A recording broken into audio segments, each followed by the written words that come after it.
Day 5 of the WSIS+20 Forum High-Level Event, a chance to innovate, discuss and share to accelerate the UN's Sustainable Development Goals.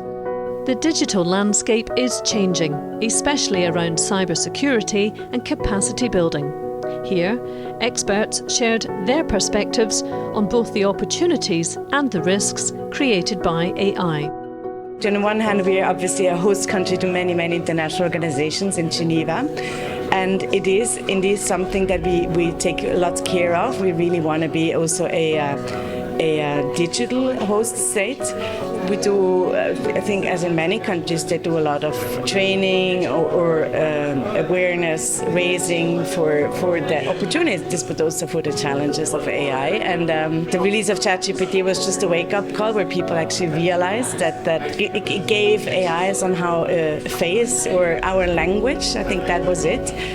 The fact that most of our people now are going into the fintech and transactions through mobiles expose the people and increase the potential of other people to access to specific data or to attack the individuals and the institutions.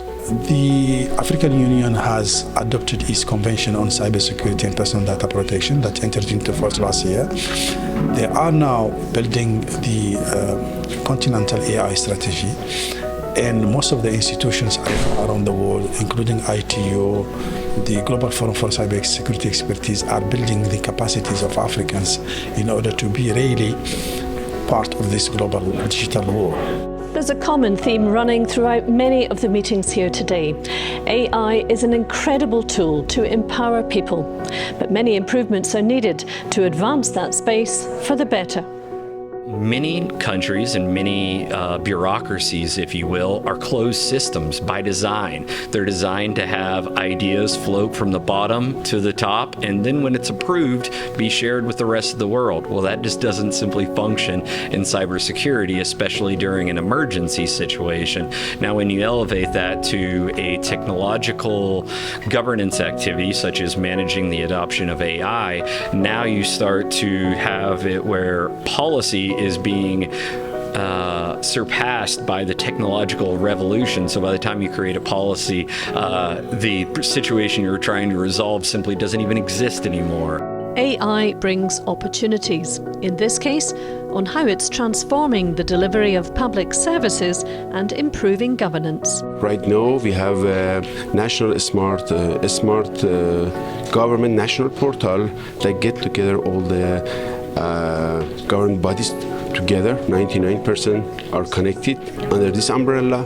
This portal has more than 3 million daily users, and we are going to exchange of information between different government bodies. Digital is a part of all sectors of our economy and society, and innovative trends for energy efficiency and accessibility are much needed. The new generation technologies, you produce electricity in DC and you consume electricity in DC. Think about solar PV panels.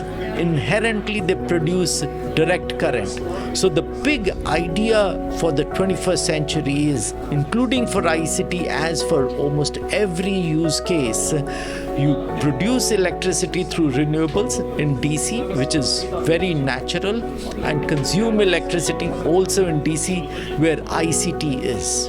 The closing ceremony marks the end of this important event, but not the willingness to advance the cause.